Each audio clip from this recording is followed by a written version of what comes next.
Guys, good morning. Mag-unbox tayo ng mini vlog lang ito guys. Yung pinadala naman galing sa Ilocos. Ito masarap ito siya guys oh. Yung I love. Yan ito siya guys, masarap ito guys oh. Yan. Nabibili yan doon sa Ilocos yan oh. Yan, ang sarap-sarap nito. Paborito kasi ng alaga ko to eh, yung ganito. Tapos ito, nagpadala uli sila ng bibingka. Ito nagpadala sila ng bibingka na naman. Wala naman kakain dito kaya ipapadala ko nga sa kabila doon. Ito, pinadala nila nanang. Dami ko pang kalat dito guys. Yan ito. Yan guys, ito siya, yung bibingka. Masarap ito yung ambience nga bibingka. O, ayan o. Yung bibingka royal, masarap ito siya. Kaso nakatali. Mamay buksan ko muna. Para pakita ko sa inyo. Masarap ito guys. Ang mga bibingka doon sa Ilocos, masasarap ang pagkagawa. Ayan o. Yan, ganyan siya. Ambience naman ito. Yung isa naman kasi binibili namin yung royal bibingka. Ito ambience bibingka naman ito siya. Ambience mo pagbasa niyan. Yan, ganyan guys oh. Yan ang bibingka nila doon.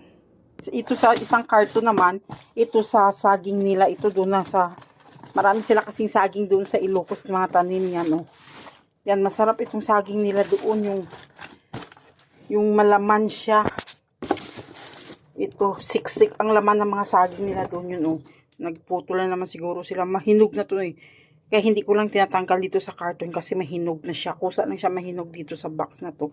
Yan oh. Yung mga tanim ni tatang doon oh. Sobrang, alam mo yung siksik ang laman niya sa loob talaga guys. Kasi magaling si tatang magtanim ng mga ganito, mga saging. Tapos ito yung kalabasa. Ito yung kalabasa nila oh. Yan, ganyan. Ang dami nila doon ganyan. Iba talaga pag may lupa ka guys kasi marami kang matanim sa lupa mo. Hindi ka na muna kailangan bumili ng mga gulay. Yan, ito. Ito siya. Hindi ko nito tatanggalin sa karton kasi para mahinog na siya.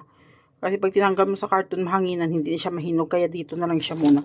Tanggalin ko lang tong kalabasa para ilagay natin yung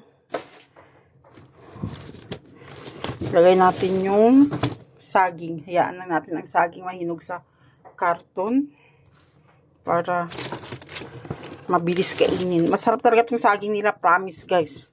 Mga tanim nila to sa Ilocos. Yan, ganyan, ganyan. Yan lang guys. Maraming salamat. Thank you for watching. Bye!